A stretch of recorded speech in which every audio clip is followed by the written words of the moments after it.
Notice in today's first reading, Paul's letter to the Romans, how he talks about not passing judgment on others or why we shouldn't do that. And basically he says, in passing judgment on another, you condemn yourself because you, the judge, are doing the very same things.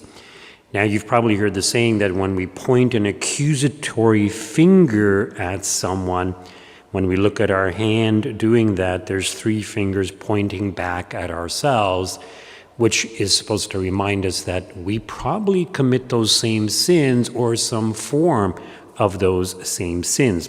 And this is what St. Paul is getting at. Now, he's not saying that we shouldn't judge behavior or actions. What he's getting at is we shouldn't judge the person. We don't know what motivates them. We don't know what's in their soul. We don't know why they are acting the way that they are acting. So we should actually try to be understanding and compassionate. Yes, we may need to address the wrong that we see the person doing, but if we are charitable, we should come up with a charitable possible explanation as to why they are acting that way. Maybe they had a bad day, maybe they don't know any better, maybe they had a bad upbringing, maybe nobody taught them how to behave properly. So coming up with a charitable explanation as opposed to condemning that person, judging them in a harsh way. Same as with our Lord when he says, do not judge. What he's really talking about is don't judge the soul, because we don't know what motivates the person to act the way that they do. Yes, we can talk about the actions, that they're right or wrong, and we may need to bring it to their attention, but of course we do that charitably. Now, this is actually reiterated in today's gospel reading in a sense also. Basically what St. Paul is saying is that when we judge, we are blind to the reality that we commit the same sins, but we're also blind to the reality that that person, maybe it's out of weakness that they're acting that way, so we're blind. We're blind judges. And it's often those who are blind who are very judgmental of others, especially people who are proud. Pride blinds us to the reality of ourselves and our relationship with others. So we need to have clear vision. When it comes to the saints, what's interesting is the saints considered themselves to be the greatest sinners. And when they saw somebody else sinning, they were very quick to excuse it. Oh, maybe that person doesn't know better or whatever, right? This is the attitude that we ought to have. So this theme of blindness is also present in today's gospel reading. Our Lord is invited to dinner, and he's warning the Pharisees as well as the lawyers that they're not in a good state. So they criticize our Lord because he doesn't wash before eating, which that they had made into a religious precept. So in a sense, they're judging him, they're critical of him.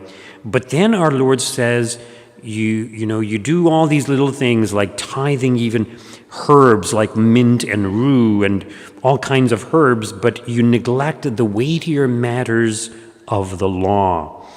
And he says you are like unmarked graves and people walk over them without realizing it. So unmarked graves is like, okay, on the outside it appears okay, but interiorly it's rotten. And this is what he's getting at. So he's saying, well, they're full of pride. They love to have the seats of honor in the synagogues. And then one of the lawyers complains, teacher, when you say these things, you insult us too. In other words, we're doing these things too. And Jesus says, woe to you lawyers, for you load people with burdens hard to bear, and you yourselves do not lift a finger to ease them. In other words, you're blind. You don't know what you're doing. You're doing all these things. You think you're doing good, but in reality, you're not. So the reality is most of us are blind.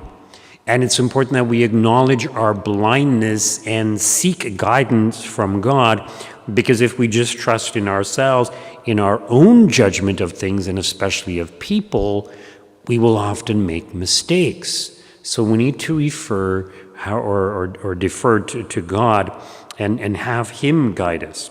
Now, today is the feast of St. Teresa of Avila. And as you know, she's a doctor of the church, a very great saint, someone who wrote quite a bit on prayer, and someone who had a deep understanding of the different stages of prayer. And the writings of St. Teresa of Avila, as well as the writings of St. John of the Cross, two great mystics, two doctors of the church, part of the reason their writings appeal to people is because people like the idea of growing in their knowledge and ability to pray, growing in their relationship with God, which is very good. A lot of people misunderstand some of the writings of St. Teresa and St. John, and they think they can just become a contemplative very easily.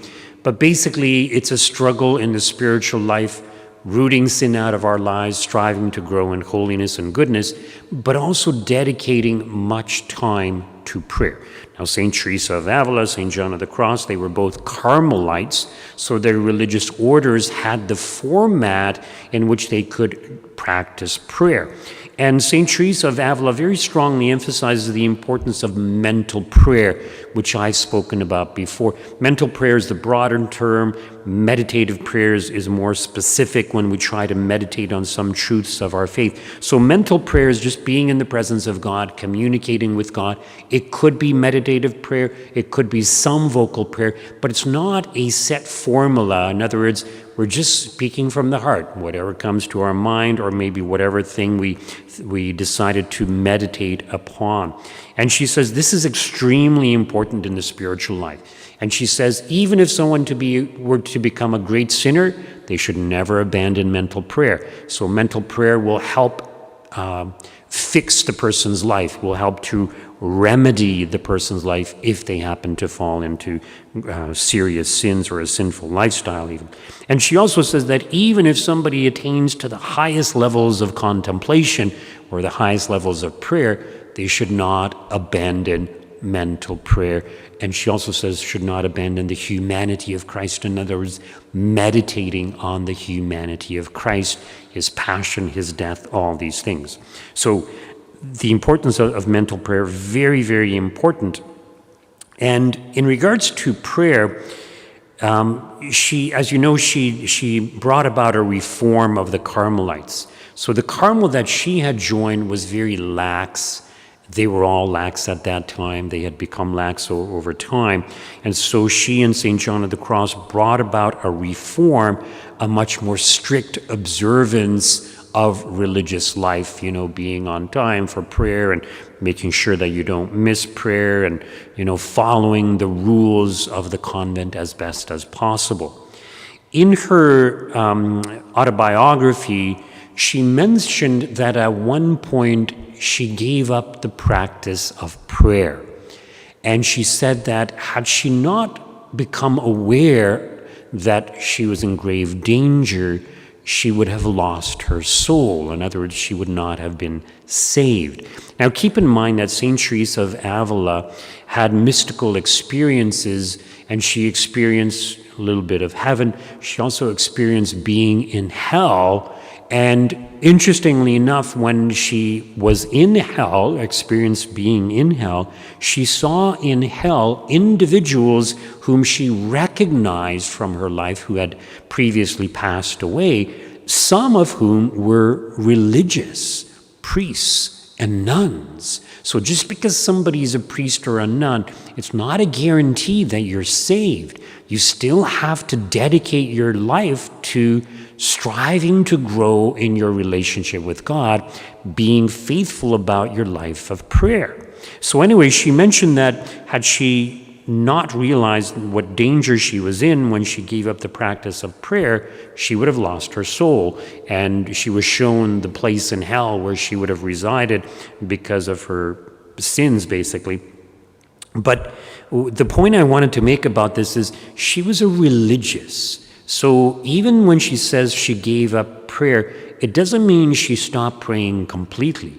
What she gave up was this personal prayer, this mental prayer that is so essential in the spiritual life. Because as a religious, she would have recited some prayers in union with the community, like grace before meals, or, when they pray the office together, or various prayers that they would have recited together. So it's not as if she wasn't praying at all. What she had abandoned really was that personal prayer, that personal desire for union with God, that personal desire to grow in one's prayer life.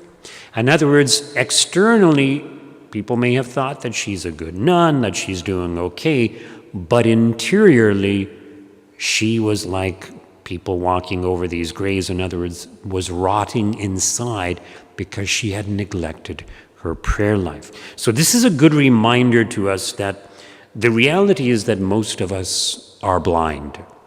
The great saints, they consider themselves the greatest sinners. They didn't see others as great sinners. They saw others as better than themselves. Even St. Teresa of Avila, she acknowledges at one point when she grew in holiness that, yes, she's very holy, but she, in her humility, she said, had God given those same graces to someone else, they would have made better use of them. In other words, she judges herself, but is willing to excuse others for their sins, for their shortcomings, for their failures. She's full of charity, full of love. And this is what we are called to do. So to have true vision, true sight, we need to draw close to God through our life of prayer, and we need to practice true charity. Yes, we do need to correct our neighbor when we see them in error, but it's only when we have true charity that we're able to do it as we ought. Just a reminder, this Saturday we will have the patrician meeting, and the theme will be being under Our Lady, what it means to have Our Lady as our guide in our lives. So everyone is welcome to attend. We also have our movie night Saturday evening, so we hope that you can attend that also.